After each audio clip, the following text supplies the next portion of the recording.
Let's begin. All right. Hi, everyone, and thank you for coming to the first BridgeUSA Ohio University chapter event titled Western Canon, Keep It, Forget It, or Change It. We are really excited to have all of you here with us today. Before we begin, I would just like to thank the Office of Multicultural Student Access and Retention, as well as the Center of Campus and Community Engagement for their continued outreach and support for this event. It means the world to all of us here today. If you are not familiar with BridgeUSA, I will tell you it is a college campus organization that works to create the next generation of well-informed citizens. And we do that on 3 foundations, which are viewpoint diversity, constructive engagement, and solution-oriented politics. Those foundations are what we are going to be using today to have this dialogue and run it. With that being said, I would like everybody to respect each other's opinions and beliefs and understand that what they are saying is coming from their own individual perspective, and they are not speaking on the identities and communities in which they come from, as well as making sure not to interject or have side conversations, which is much easier in a virtual setting. So before we begin, I would just like to introduce all of the panelists. Dr. Sullivan did have to withdraw due to a scheduling conflict. So today we have Dr. Kevin Mattson, who is a professor of contemporary history. His research focuses on the intersection of ideas and politics in the 20th century. We have Dr. Beth Quitslund. She is a professor of English, and she has many scholarly focuses, including English Renaissance and Reformation, Bibles and their interpretations, and the history of printing. And we have Dr. Charles Smith. He is a retired university professor and playwright. He has had plays produced off-Broadway and nationally, as well as being the author of 2 Emmy Award-winning teleplays, Fast Break, Glory, and Paquito. We thank you so much for being here today to have this dialogue, and we hope you have a great time. So if you are unfamiliar with Western Canon, I just want to give the dictionary definition to kind of let you know what you're getting into. Western Canon is a high culture, literature, music, philosophy, or work of art, highly valued in the West, and is usually has the status achieved as classic. Today, we're going to be focused on the literature aspect of Western Canon, but we could dip into those other parts as well. So let's begin with our first question. Our question 1 is, what is Western Canon to you? And if Dr. Quitslund, you would like to start us off with that. Thank you. Okay, well, I will start with the literature professor pedantry then. So canon, right, is a word borrowed from the historical formation of Christianity and early Judaism. It means in Greek, measuring rod, essentially. And it was used to describe the body of texts that were considered authentic scripture. In the first few centuries of the Common Era, there were lots of choices among biblical books, both in the Jewish tradition and in the emerging Christian tradition. So the ones that are real and sacred are the canon. I think that when we use the term Western Canon, we are often talking about books that have some of that numinous quality, or that have a kind of ascription of that numinous quality, as well as simply being great books, right? They're somehow books that are understood to be foundational to Western civilization, however you want to define that. They're understood to be great in ways that are somehow difficult to criticize sometimes, and they're sort of given, right? They're a little bit, they have that kind of air of sacredness. And the story I tell about myself is that I came from a middle class background. I went to public schools, not particularly great public schools, sort of average, on the West Coast, so not the site of high culture. And so when I got to college, I spent my whole freshman year going to 8 a.m. Latin class, because in my understanding at that point in my teens, you had to read Latin to be educated. And that reflects some kind of inherited sense of cultural value that goes beyond what's rational. I think I'll let the other panelists speak, but I did just also want to say a little earlier today, I mentioned to a friend in the College of Business that I was doing this panel, and she said, "Ooh, fancy." So. Yeah.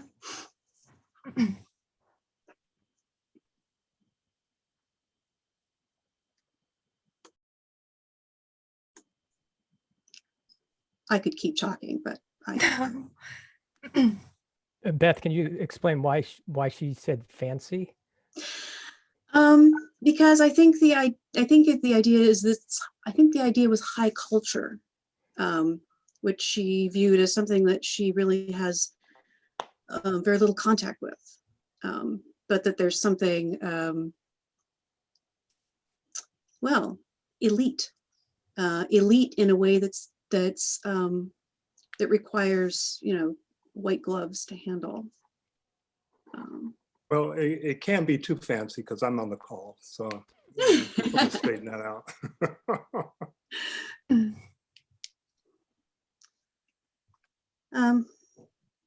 Oh, Dr. Smith, would you like to explain what Western Canon is when you hear the word, what you think of? Oh boy, yeah, hi, sure. Hi, everybody. Thanks for the invite. I'm happy to be here. Western Canon, huge. I mean, thank you, Beth, for kind of launching us into this. I think, Sarah, you did a nice job early on talking about philosophy, music, art, literature. My focus, of course, is on literature. And when we talk about the Western canon, Beth defines canon. I need to define Western, okay? And if we're talking about literature, the first thing I need to do is define art, because we're talking about art. And, I'm going to just take a moment to talk a little bit about art from my point of view, what it does and how it operates. I think that our language, when we look at world languages, language is very limited. The English language, no matter what language you deal with, is limited compared to the human experience. The human experience and relationships, very complex. How we exist in this world is very complex, and language cannot capture the complexity of human existence. So what we have in an attempt to capture, to communicate, to talk about that existence is art. Language leaves off, and then art, form, movement, color, music, plot, character, these sort of creations communicates things that can't be communicated in any other way. This is one of the reasons, you go see Hamlet, most of us know this play. We know what happens. We know how it ends. We talk about it, We could sit here and spend 2 hours talking about it, but it doesn't match the experience of sitting there and watching a good production, because the production is communicating something that can't be communicated in any other way. There's no such thing as a spoiler alert in Hamlet, because our language cannot communicate these complex ideas that the literature does, okay? So art communicates something that can't be communicated in any other way. It tells us who we are, and it places us as individuals and as a society in relationship to the rest of the world. It helps us define who we are.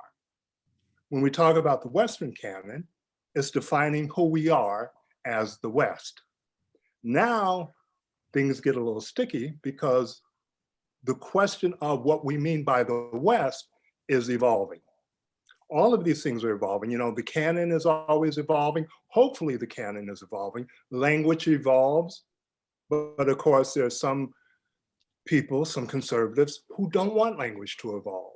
They don't want the canon to evolve. They want to say, okay, the way things are now, we're comfortable with this, let's try to maintain this. But, that's never, as far as I'm concerned, that leads to decay. But when we look at the West, let's define the West. I mean, here, look at the US. We are in a pluralistic society. And only recently, I would dare say the last 30 years, are we starting to acknowledge that? Because we haven't acknowledged it. In the 1950s, the 60s, well, I say, I take that back. I said the last 50 years. In the 60s revolution, we started to acknowledge that maybe there are other ways of government. Maybe there are other ways to think about the world. Maybe there are other ways to think about our relationship to the world here in the US. Maybe there are other experiences other than a male Eurocentric experience. Now, when I look at the conservative idea of a canon, that's male, that's Eurocentric. And there's a section of the West that holds on to that. They're holding on to that in an incredible way. You know, I heard Beth say, well, sacred, this is sacred. And I don't think she used the word unassailable, but something close to it. You know, hey, I'm here to assail. You know, it's sacred. I don't think it's sacred. I think it's oppressive. I think it's imperialistic. And it's been destructive. And not only destructive in some areas, at the very least, it has ignored other voices and other experiences.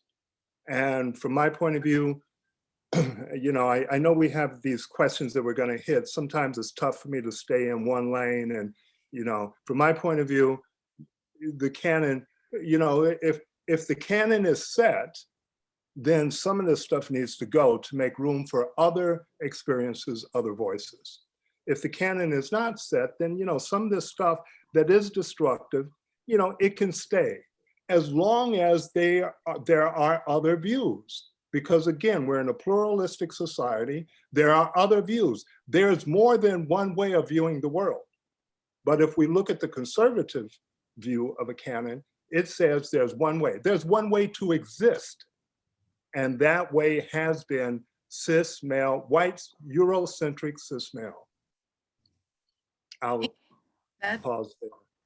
Yeah, no, those are really great points. And I really appreciate that you played off of Dr. Quitslund using the word sacred, because that's one very great way to look at it. And the way that you have brought it back to the present now, I think is a really great way as well. Dr. Mattson, do you want to explain Western Canon to you?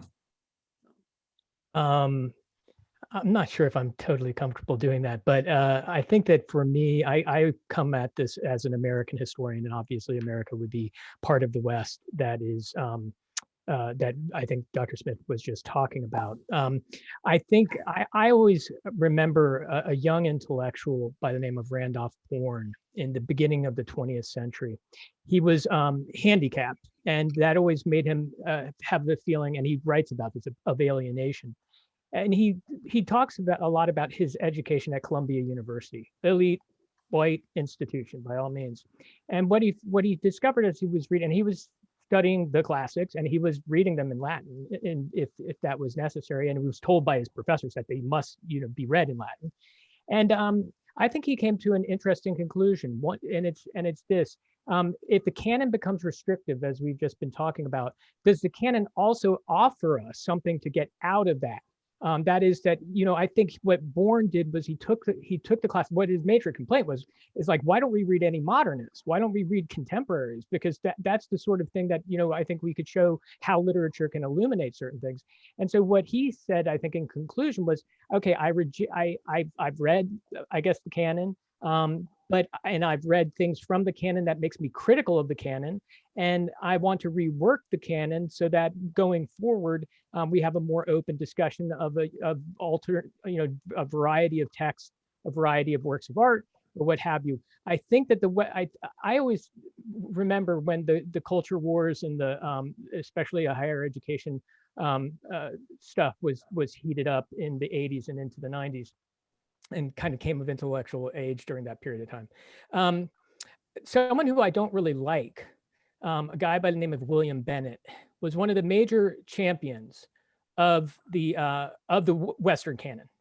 And you know, his arguments, I was just like, you know, I don't agree with this. It sounds silly and stuff like that. But he made an interesting point. He said, you know who I put in the Western Canon? I put Karl Marx in the Western Canon.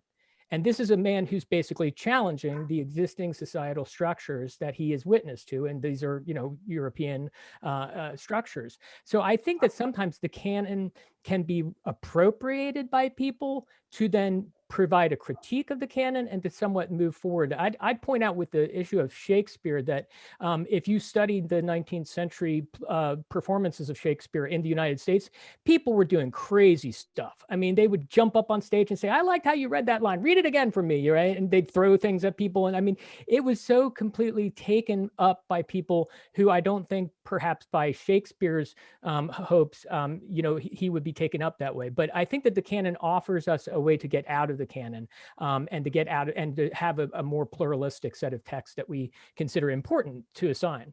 And one of the things that I think I realized in that episode of the culture wars, especially as they centered around higher education, the sad part was they became so charged because in some people's views, this is the only time that these young people are going to read anything. And that therefore, you get really charged up. If you're gonna do this, then you got to include this person, you got to include that person. And I think that that's just a kind of sad state of debating the canon. But I guess in conclusion, my thing is I'm an Americanist. I hate that term, but who is interested in the appropriation of the canon for the things that those writers of the canon didn't expect to do. Perfect. Yeah, thank you so much, all three of you. Those are great responses. And I love that everybody took a different approach to the Western canon and how they looked at it. I think that's really interesting and a great segue into our next question, looking at how we all view it.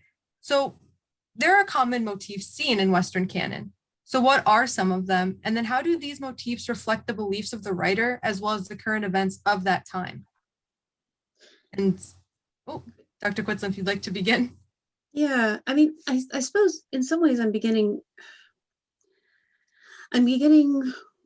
questioning the premise of the question because I mean, I do want to say when I gave that admittedly caricatured definition or perspective on the canon, I was not necessarily endorsing that as a thing to continue or to base our sense of self on. I think that would be very destructive. But the other thing about the canon is that it's always being constructed, right? And it's always that I think that there is a kind of, I think Charles is right, that there's a white male cis hetero upper class kind of foundation to much of what we think of as in the canon, and we think of it as gentleman's education. But the motifs that seem consistent across this few millennia of works, if we're saying roughly, I don't know, in a kind of very traditional sense, Homer to T.S. Eliot or something. The continuities are partly constructed, right? And what's much more interesting is the kinds of conversations that are happening within this. For me, the only real defense of a canon at all is in the sense that you can only understand a lot of works of literature by knowing what they're talking to, right? And that over this kind of Western tradition, which is really not one tradition, it's a bunch of traditions that a different group of people has picked up and decided is theirs at each point. There continue to be these conversations, and there are conversations about the nature of art, and there are conversations about the nature of individual humans, and there are conversations about the shape of the community, and there are conversations about what are social, cultural, gender, religious, political norms, right? What are the boundaries of what is acceptable? But see, rather than motifs, right? It would be which arguments are going on, right? And which kinds of addition are going on. And what argument would you say is the biggest one that you've seen in the canon? See, I think that's so perspective bound, right? I mean, I don't think there is an argument. I mean, unless it's the argument of who are we as the people, what is the community that the writer imagines themselves to belong to? What is the let's say intellectual history or the literary history that the writer thinks they belong to? But what we think is important in texts is so controlled by what we want to find in them, right? And so the ways that Roman histories are read in the early American context look bizarre and absurd to many of us now, but they thought that they were implementing something the Romans would approve of in the early American experiment. So.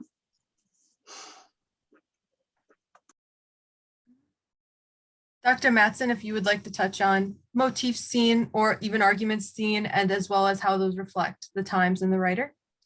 Well, I think that that's absolutely right. I mean, you need to read literature, you need to see art, and you need to understand the context in which this stuff is being produced to really fully understand it. I've always said that I went to, when I was in New York City in my undergraduate days, I remember going to the Museum of Modern Art, and for the first time seeing these people who I had, I knew the context, I knew kind of what was going on within the society they inhabited, and I could look at the artwork and understand it, I think, more fully, because I had some sense of my educational background, my privilege, that informed the way that I looked at the paintings for the first time on their own. I think that you always have to understand the context. But I also worry sometimes that we're too quick to reduce things to the context, and that there are sometimes works of art and literature, what have you, that seem to operate less as a confirmation of the context and rather a critique of it. That's why I keep saying, well, the Western Canon for some people includes Karl Marx. That tells you something about it. So, I mean, I guess in some ways I'm just in agreement with Beth about the importance of getting a context understood so that you can read text, look at artworks more intelligently, and come up to your own conclusion as to whether or not this should live beyond the time in which it was created, or if it's something that we no longer need to, get at. So I think that's probably enough. And Dr. Smith, motifs. Yeah. Motifs. I'm going to go back just a little bit for just a brief second. Beth, when when I said I was here to assail the unassailable, I saw the look on your face, and I did not think that you were promoting the sacredness of the canons. I just want to let you know that. Boy, motifs, from my point of view, especially from an art, and it bleeds into philosophy as well. When we look at the Western Canon, it all has to do with how and who am I? It's a, and I want to say existentialism, but then we get into that whole movement. But I mean that in a small case E, just how and who is our existence? Who are we and how are we? That all of the canon, from my point of view, deals with that. That's why I think the pluralism in the canon is so incredibly important. Kevin talks about, the context. I think the context is incredibly important. Unfortunately, we do not honor that when it comes to the canon. We're not honoring that. We are lying. That we have a sort of, I know we're talking of the classics, I know we're talking about the canon, but I'm going to use a phrase that's probably for many people very contemporary. There's a white supremacy when it comes to the canon that is changing the context of the canon. You look at a play like, you look at Shakespeare, you look at The Merchant of Venice. that was written as a comedy. You know, we're supposed to be laughing at this quote from the play, Jew dog. You know, we're supposed to be laughing at that. Now, what we have done as the West said, you know, we were never that way. You know, we were never that anti-Semitic. So what we have done is take that, erase try to wash the context off of the work and present it anew. And it happens over and over and over again. You know, the way we have erased sort of indigenous existence in our history, in our canon, you would think by looking at our canon, that the American canon, that, you know, white folks should have appeared and there was this empty land, except for the Indians that, you know, was there to greet people with roasted turkey and squash, you know, and corn. Other than that, it was a wide open land. You know, Texas right now is saying, you know, there were Black folks that immigrated and who volunteered to work for nothing. You know, they don't mention slavery. And we see this, it is in the DNA of our canon, I would tell you. You know, there was recently a production, there's a play, the Ben Heck, MacArthur front page. You know, I think I could safely say that's part of the American canon. That play continues to be produced, but every time they produce it, they have to figure out a way to get rid of the word nigger in this comedy, to get rid of it and to work around it. So what they're able to do, you know, the last production, I think Zach's produced it at the Lincoln Center. I think Nathan Lane was in it. They figured out how to sort of whitewash the play to get rid of these particular words, but the structure of the play, its context, and the DNA of the play hasn't changed. And I would say this whitewashing has been even more destructive than doing the play in its original form, because what it's telling people is, when we look at the context, Kevin, when we look at the context, it says that, you know, this play is, you know, set in Chicago in the 30s. Hey, look, you know, there wasn't a problem with race, you know? And it is adhering and supporting a white supremacist narrative that the US is perpetuating. It's ignoring the, you know, 5,000 people who were murdered over a course of like 70 or 80 years in this country, who were publicly murdered, publicly. These are the people who, you know, you could pick up the newspaper and say they were tortured, murdered, and their corpses were desecrated. Some were burned alive. It ignores that all of this was happening. Now, I think this is important because when I look at the canon, I say one motif in the canon is, how do I exist? What is my existence like?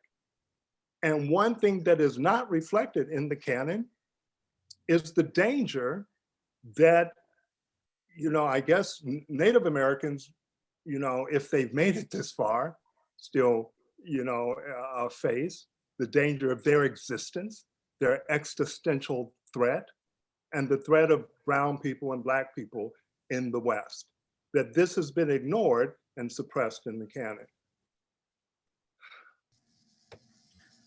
Yeah, thank you all. I think you all bring up very interesting points about, you know, works in context and conversation, and also in conversation across time periods, and what, you know, edits of these works, you know, how to perpetuate myth. I think this especially with Dr. Smith, with your criticism of that, it leads us to our next question, which is, are critiques of older / canonical works as potentially harmful fair in your view? Dr. Quitslund, do you like to start? Feel a little like a sacrificial lamb here at the beginning of each one. Yes, well, I mean, I think Charles has made a very eloquent case that there are, you know, there are harms in many pieces of art, frankly. I mean, and if the way that the Western canon has been constructed in its sort of in the sort of under that name, right? The things that have traditionally been put under that name do, generally speaking, come from a framework in which certain kinds of hierarchies are assumed, and certain kinds of people are assumed not to be part of the story, or not to matter, or that it doesn't matter what happens to them, right? I mean, the constant reminders when we're reading Aristotle or Plato that these are cultures in which slaveholding is absolute, or this is a culture in which slaveholding is absolutely critical to social and economic functioning, and views of gender are bizarre, to say the least, in some ways, or at least bizarre for our experience, to say the least. I think it is very harmful not to acknowledge that. I think it does a great disservice to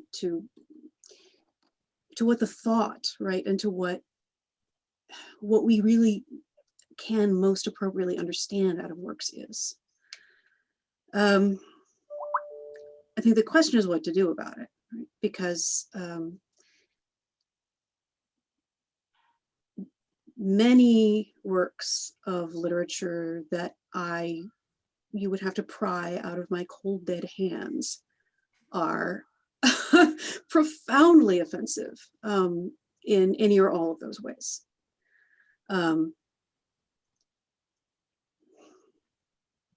So then, I mean, I think that if understood as the voice of who we are,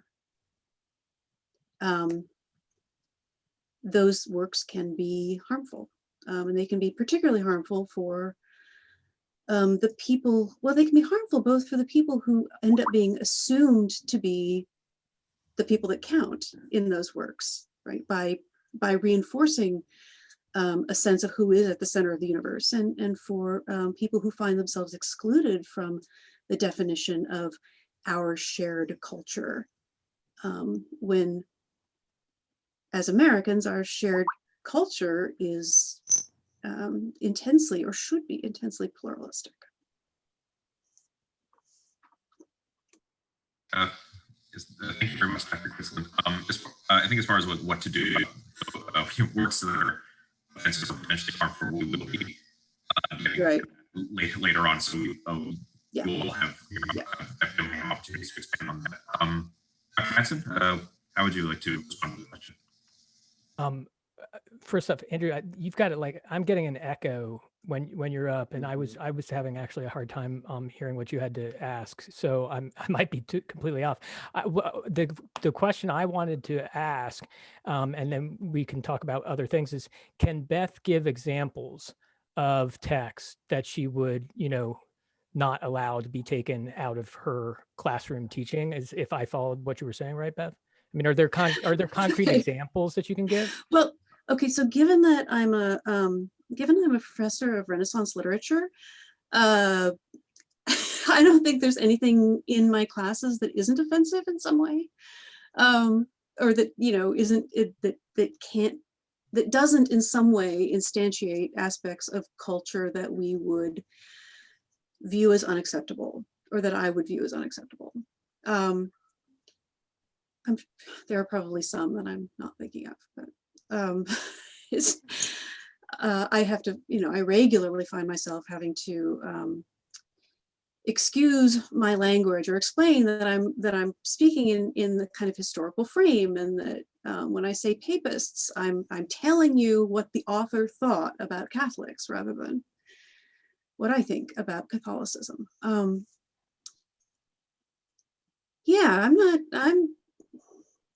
okay. There's some Shakespeare that I would give up, right? I'm pretty much okay giving up Timon of Athens. Pericles can go. I'm not sure Henry VIII should ever have been found. two noble kinsmen, what the heck? But mostly, no, I'm not willing to give it up. You know, Merchant of Venice is in some ways the really difficult limit case. You know, and how we wrestle with that. I mean, Othello is difficult too. I find it less difficult than Merchant of Venice, because I think that the thing that's often done to rescue Merchant is to say Shakespeare's interrogating this treatment of the Jews, and yet Charles's face is giving my reaction there. Whereas Othello is it's possible to think about it that way, and to think about the kind of subjectivity that that he has, for me anyway. But yeah, okay, so I'll go with Shakespeare. I'll go with Milton. Can't take it from me. I'm sorry. Horrible misogynist man. Can't take it. Why? Good question. Because the language is so amazing. because I think that in Shakespeare, you know, you find really the earliest conceptions in, at least in English speaking culture, and I think in, you know, in we might say in the canon of these intensely realized imaginations of how people think, that seem to us like they could really exist and we could talk to them. And that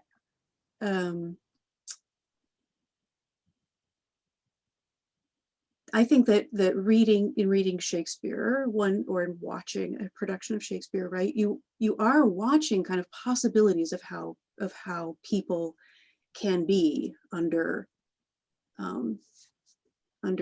extreme circumstances.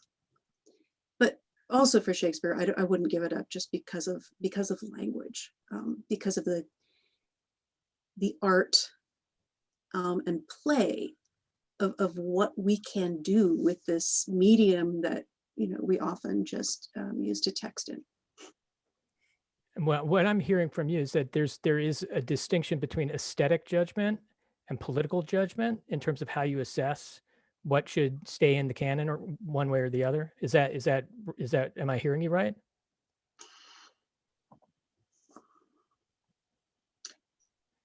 I would say there's sometimes intention. It's very hard to find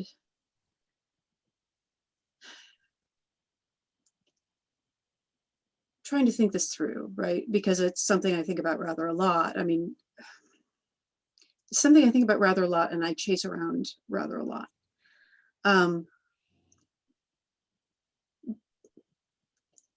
Yes, I think that there are times when expressions of class privilege, which I don't particularly like, can be framed in very beautiful language, and the language itself is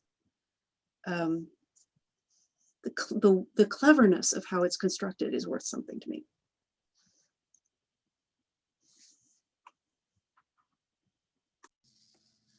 Dr. Mattson, did you have anything else to add for a couple of minutes, or? No, I was curious about. I guess I'd have a question also for Charles on this issue about the distinction between the aesthetic merit of literature and art versus what its political meaning was back then, and perhaps what still is it. I use Mark Twain's Huckleberry Finn in not a lot of my classes, but occasionally. In fact, in a class that deals with this tension between popular and high culture.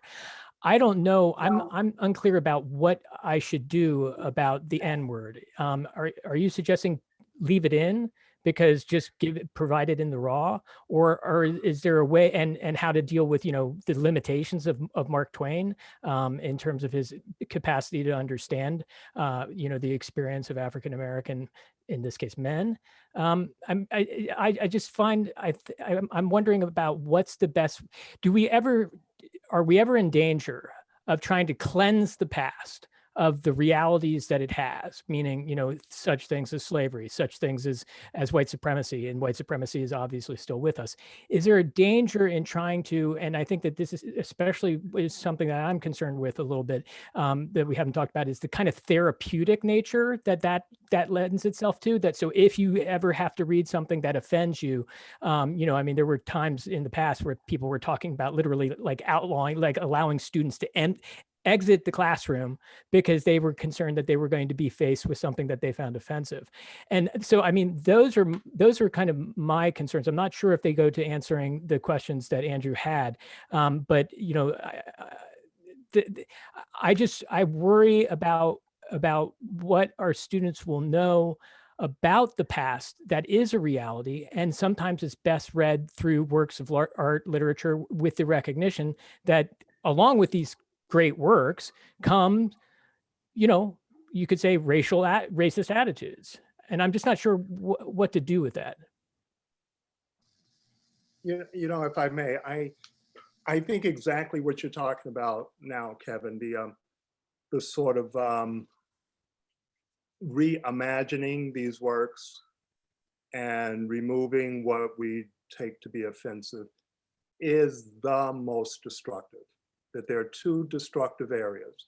One is taking the N-word out of Twain, and the other is ignoring other voices that could contribute to the conversation.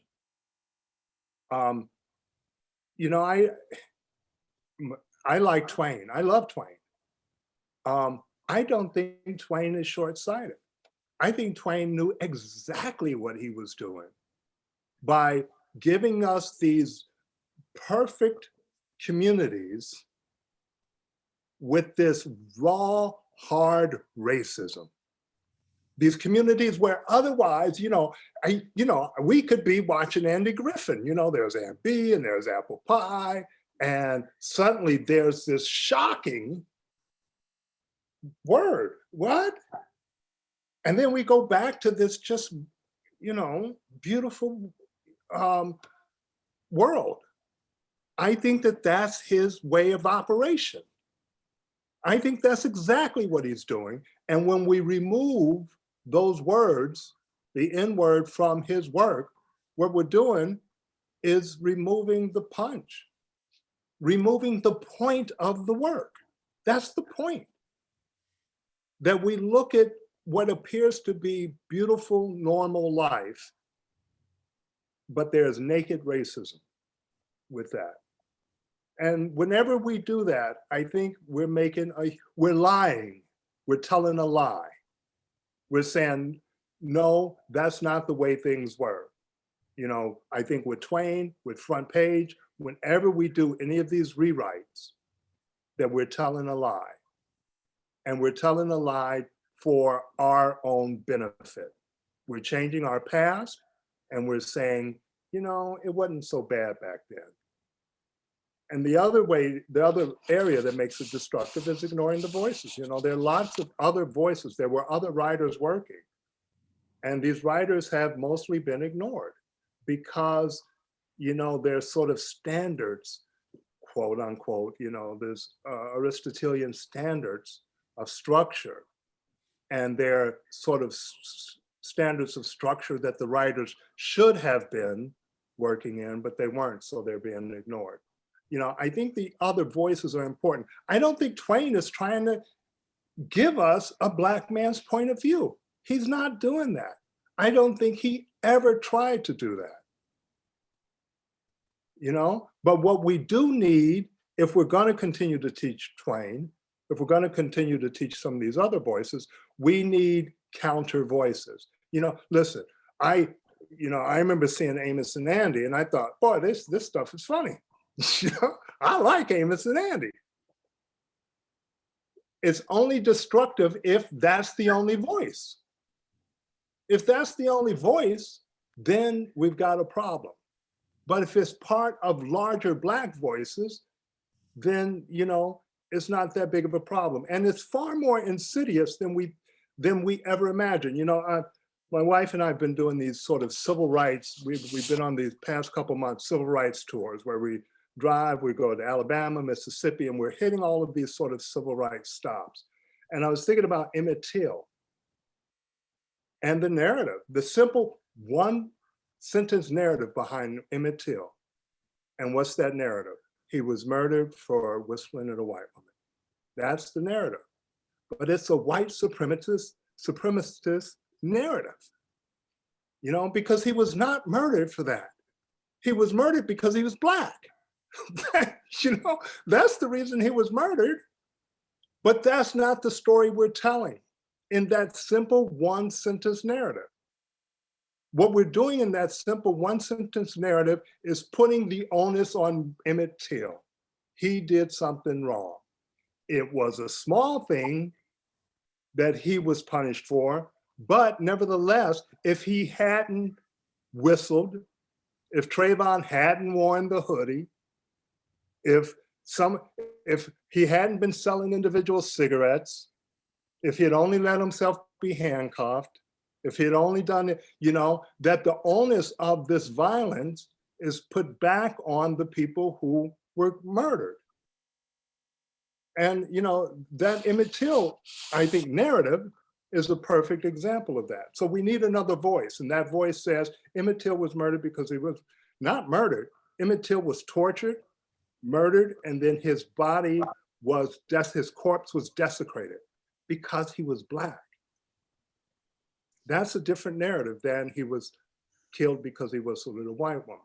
And these are the other narratives that we need to start to bring into our canon. That was powerful. Did that, Kevin, did Thank you for that, I hope addressed the question you had for me? Yeah, I mean, it did. I guess I would also point out that in Huckleberry Finn, you have themes like vigilantism. You have the, you know, the two crazy characters who like are con men. And I think all of that is a part of what Twain's saying America is at the time that he's living. It's all of those things. And it's preventing the capacity for a young boy to see an African-American older male as a human being. Right, right. He realizes, wait a minute, this guy is he's a guy. That's his realization. Yeah. So I think Twain knew exactly what he was doing. And our attempts to sanitize it, it doesn't do Twain justice. It doesn't do us justice. Look, having read that book out loud to both of my children at, you know, appropriate ages, because I think it's a great novel. I really have, and maybe it's because I was reading it to my children, but the ending is so problematic.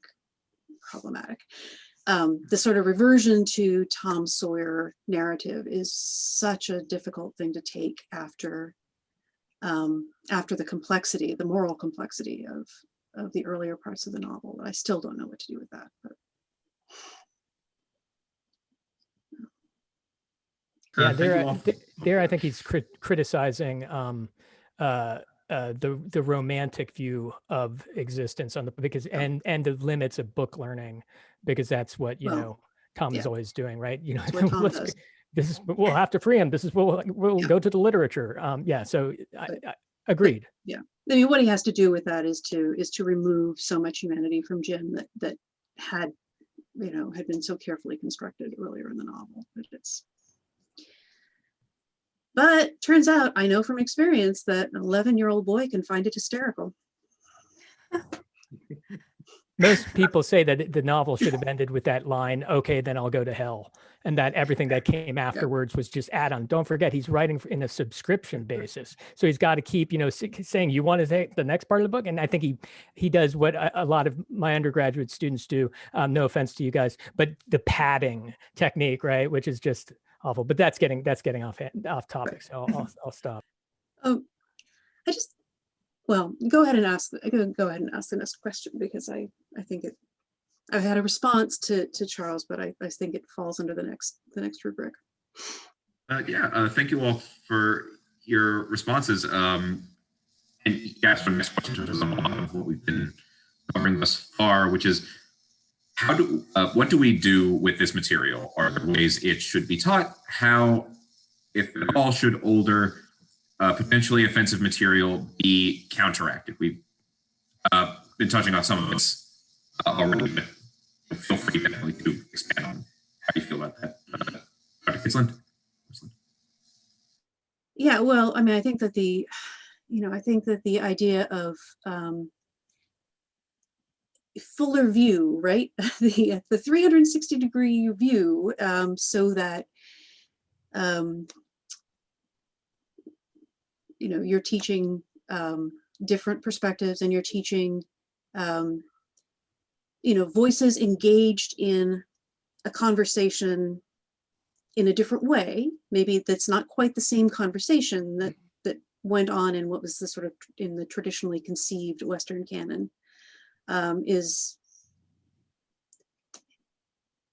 really a smart thing to do. That it helps show both the limitations and the excellencies, if you will, of various kinds of literary works, right?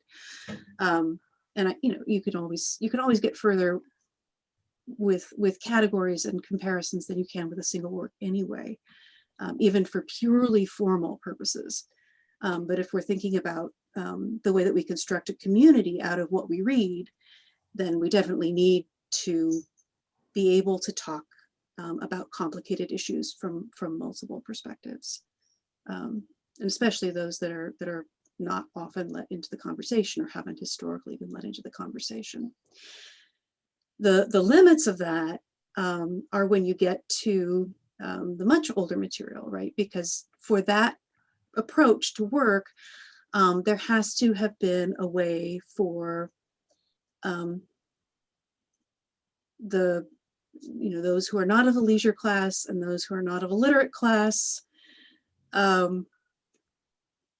to engage in a conversation in writing, which is, it's just not, doesn't work when you go back a certain amount and when you go into particular parts of the world. And even in my period, right, in the 16th and 17th centuries,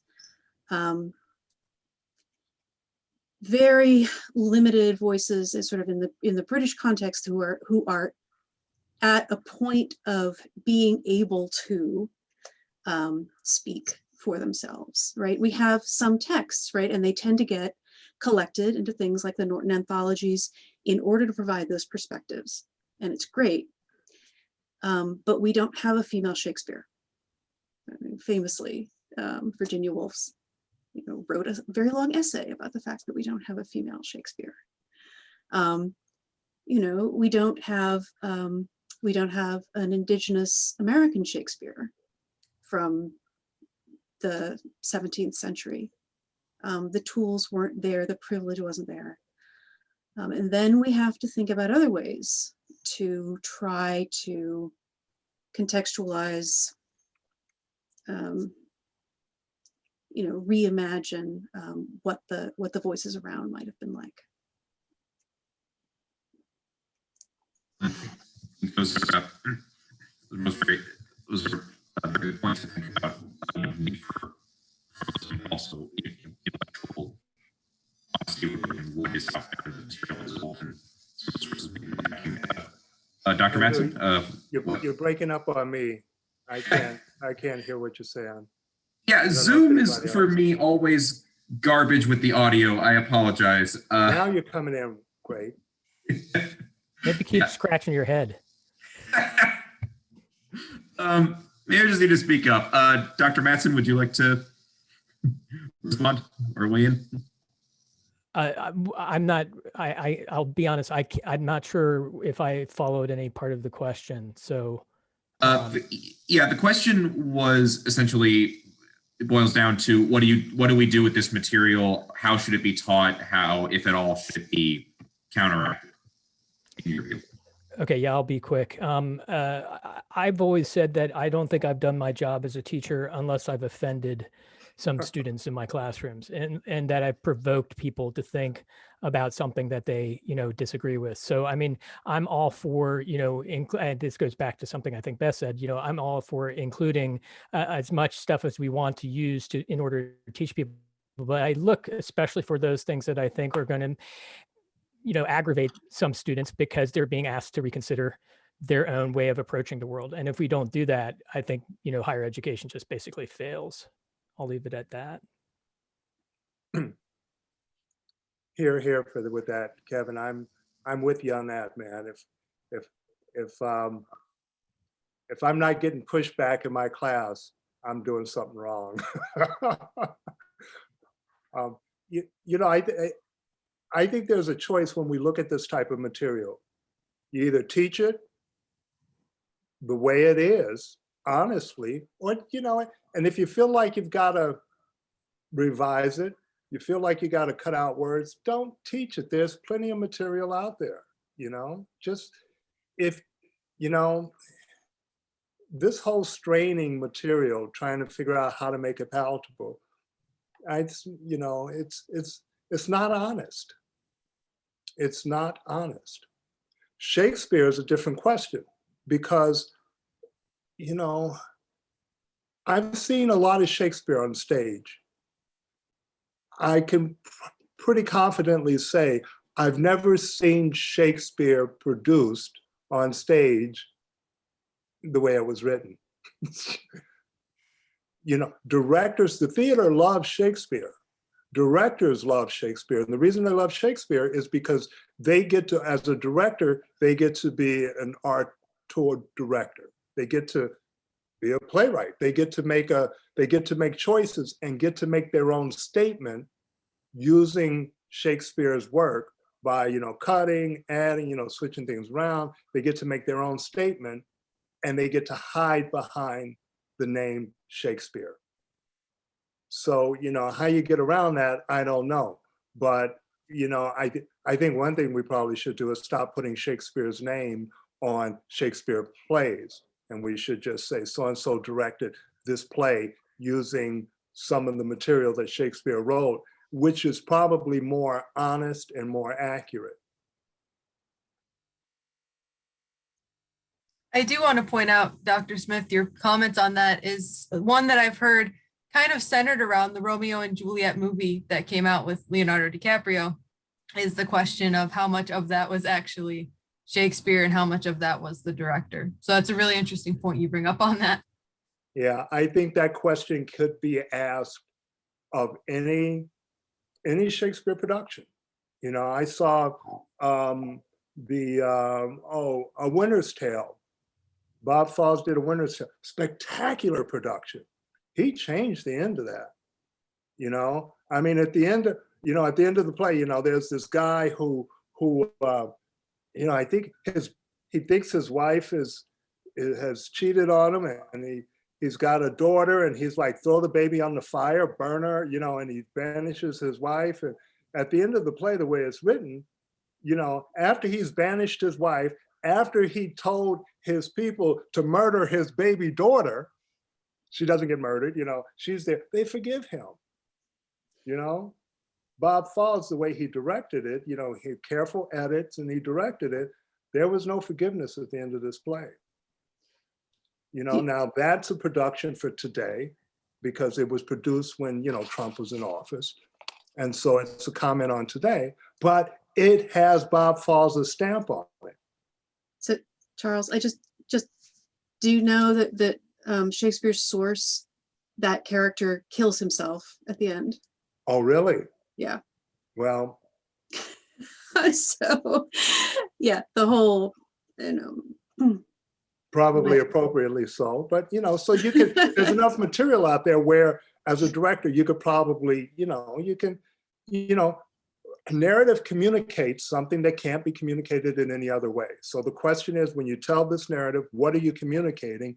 And as a director, you can take Shakespeare, you could take any of these plays, any of these plots and characters, and pretty much say whatever it is you want to say as a director.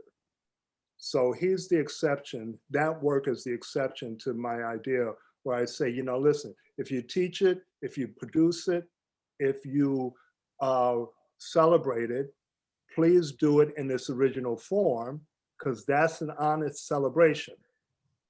And that's a true and authentic celebration of the work. And if you say, well, I'm going to do front page, then do it. Then do it. Okay, I'm cool with that. I'm cool with that. I'm not cool when you try to say it's not saying what it's saying. Yeah, those were really incredible responses. Thank you so much. Those were great. And I think they're going to really lead into answering these audience questions insanely well. So let's jump in now to our audience questions here. Our first question is, how do you suggest the canon be expanded beyond its narrow white and European focus to include representation of the majority of the world's population of people of color and women? Dr. Smith, if you'd like to start us off with this one. Boy, that's a very good question. Next, how do you do it? There are some of us who have been trying to do it. But, I think most of you know and would agree that, this country was built on slavery. We had slaves longer than we have not had slaves. And even after slavery, there was hard segregation, white only, colored. And when we look at the canon, as we try to infiltrate the Eurocentric canon, it's also segregated. There are some African-American writers who are brilliant. I think James Baldwin was one of the most creative.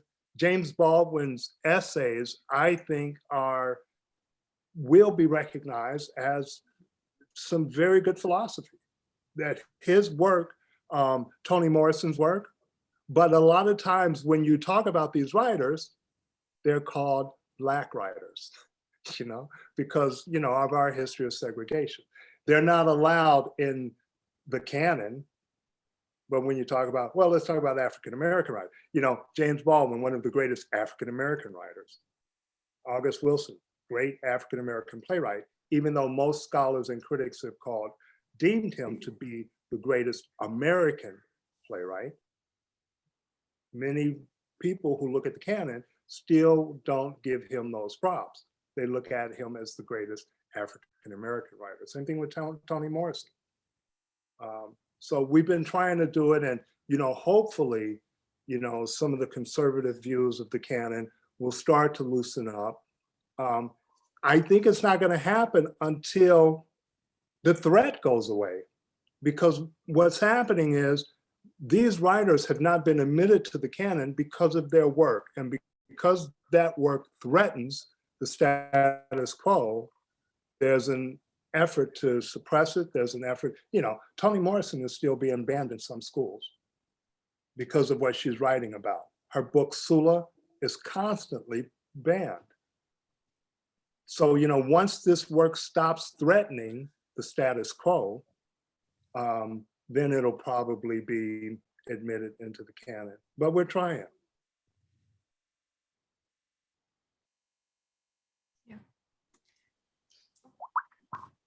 Of course, I'm just looking. I'm looking over at the question that's in the chat that fits. I think with this is you can only have a canon if it's small, right? Once you get to a certain size, or small, but right. The whole point of a canon, in some ways, is to bring to create the central tradition. So, this is why I've had very mixed feelings about that idea. I think I mean, yeah. Mixed feelings about expanding the canon? Well, or... yeah, about the idea of Mhm. expanding the canon as opposed to, I mean, it's not clear what we do at this point. We know that there are too many books in the world. We know there are too many people who've written brilliant things. Some of them should just go away. No, but there's too much history, and once you start opening up to other voices, then that are not in that kind of conservative version of the canon, you suddenly have more than any person can realistically be in command of. But I don't, so I don't know what the answer to that is. Does that all become something that we call canon, and then we just say, yeah, nobody actually measures up? Or do we,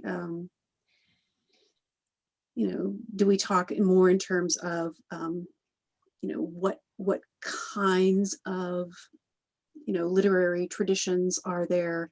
What kinds of sort of historical moments are there?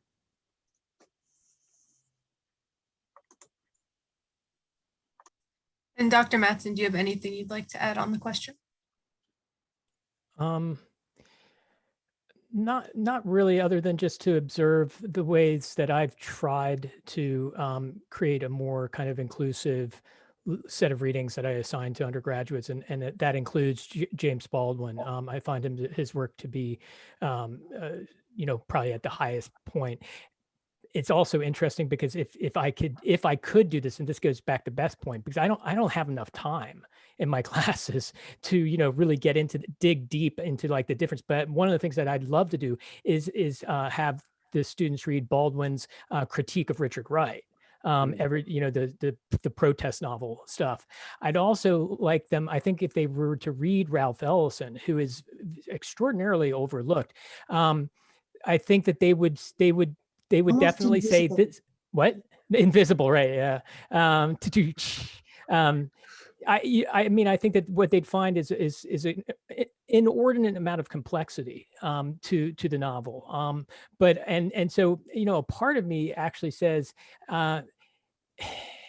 as a teacher, you've got to know if something works or if something doesn't. And that works is inclusive of provoke, agitate, annoy. Those are the sorts of things. And so my own thing is that we've got to let professors decide what they're going to assign in class, right? I mean, we can't come on from above and say that would be a violation of academic freedom. So, I mean, I think it's up to the professor, but I think what maybe the best thing for us to do is to recognize how difficult it is to do that. Yeah, definitely. And that is actually a great segue into another chat question, which I will actually direct Dr. Mattson towards you first, is as professors and instructors, do you believe it is your duty to call out the moral failings, extrapolate, or is there a height? Oh man, I can't read this. Never mind. Let me start over. I blurred some questions together.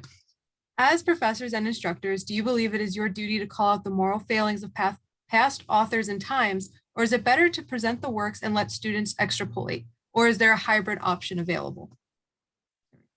And yeah, I think hybrid, right? I mean, look, you're not dealing with a system of a group of autodidacts. You're going through a higher education institution. I mean, if you want to be an autodidact, and I have one of my closest friends is an autodidact, and it's really funny because I remember when he was trying to read all the philosophy that he could, and he would come up to me, and I'm trying to remember he would say, "Have you ever heard of this guy named Plato, I think it is?" And I realized, well, it was only because he wasn't in a setting where someone could correct him on that, which I think is the professor's role in part. So I mean, my sense of it is it's our responsibility to both provide provocative texts and readings, to offer and put our cards on the table, right? I usually very often say, I walk into a class and I'll say, okay, this class is being taught by a liberal, and I have liberal assumptions, okay? Just so you know that. And then, but that allows, I think, in the classic liberal arts sense, it allows for students to try to start to make sense of the text for themselves. So I think it's got to be a hybrid, or else why have professors there at all? Dr. Smith, if you'd like to contribute to the question, an answer to the question. Yeah, I don't think I could put it any better than Kevin put it. I think he's absolutely right. There's a hybrid.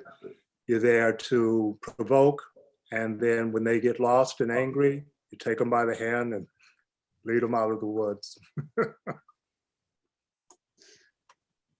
Yeah, I find myself doing it, I mean, pointing out things that are, you know, that violate what I assume are our common norms under two circumstances. One is when it's actually the topic under discussion, right? One of the points of reading this particular piece of literature is to think about this question. I guess three, I can have another one. Two is when I know that I know something that the students don't because it's from 450 years ago, and it illustrates what we're trying to talk about. But the other one is when I'm reading out loud in class, which I do rather a lot. And it is sometimes really uncomfortable to voice misogynist, racist,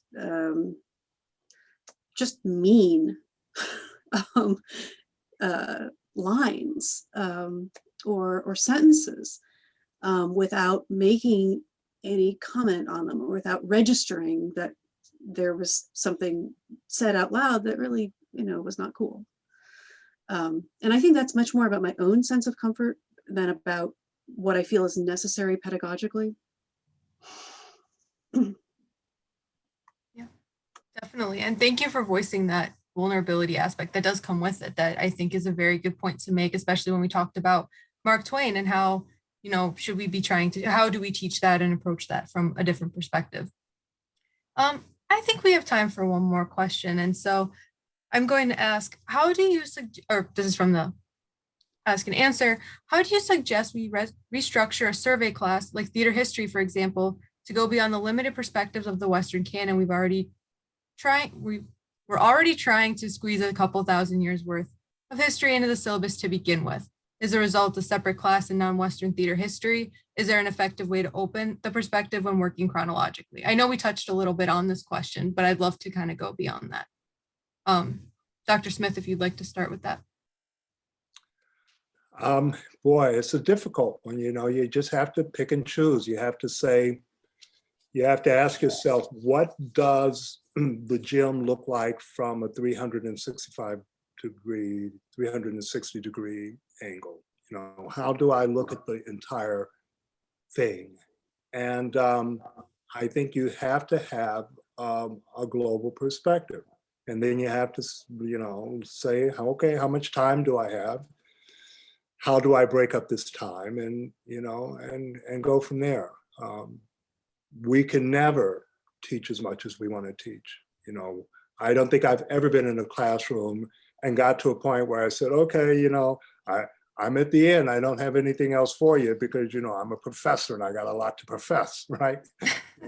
So there's always more to cover. But, you know, I think we have to start, you know, with priority and not be, you know, not take a exclusive point of view, not say, okay, here are the things that are aesthetically important, but take a humanistic point of view. Am I representing our society? Am I representing, you know, if I'm teaching in the United States of America, am I representing this country? Am I representing the people of this country? That's where I would start. I know there are a lot of people who would probably bristle at that, but that's where I would start. Fantastic response. Dr. Mattson, do you have anything you'd like to add? Yeah, I have a 3-word answer to the question, and that is hire more faculty and secure tenure for them so that they can design courses. And even if they offend the students who are taking them, that they know that they can fall back about the idea of academic freedom. I think that's the most important thing. And I think, you know, we're so bad in terms of that. I mean, you've all witnessed, you know, the mass firings of part-time faculty at OU, and that's just representative of a cruel reality throughout America's higher education. But I think that in some ways, you know, putting some people to work teaching the classes that they want to teach is the best solution to that. And that would then also allow people to maybe look at, shorter chunks of time, and be able to teach in a slower process that really kind of digs deep into the subject matter. So that's pretty much what that's what I would say. And if I could piggyback on that, I just want to say, yes, I agree, but not only hire more faculty, hire diverse faculty. And how do you do that? Everybody has a tough time doing that. And the people who are on the search committees who are saying, we've tried, I think the question is, how many people of color do you know? And if you come up empty, then that's the problem.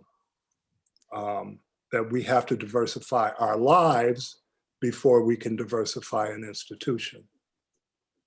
So, I agree with you, Kevin. Yes, hire more faculty, but, there has to be diversity of points of view with the addition of faculty. Survey is where the rubber hits the road, right? Anything that's a survey of anything is where the rubber hits the road on all of these questions. Because you have to decide what you are surveying, right? And that means you need a hierarchy of, I'm going to use a word that Dr. Mattson may not approve of. It means you need a hierarchy of learning outcomes. But I mean that in the broadest sense. You're just doing this to torture me. I am. That's mean. Sorry. But I think that for a long time, or that we used to have this kind of idea that we knew what a survey of early American literature ought to look like because we knew what the important works were and we just covered them, right? If you can't cover things, you have to cover ideas, or you have to cover genres, or you have to cover, that you have to decide what am I surveying? And if you're surveying what theater is important to a 21st century American, it's going to look really different than if you're saying, how did theater in Europe develop from its beginnings? They're just radically different conceptions of what that course ought to do, right? And what students are taking it for.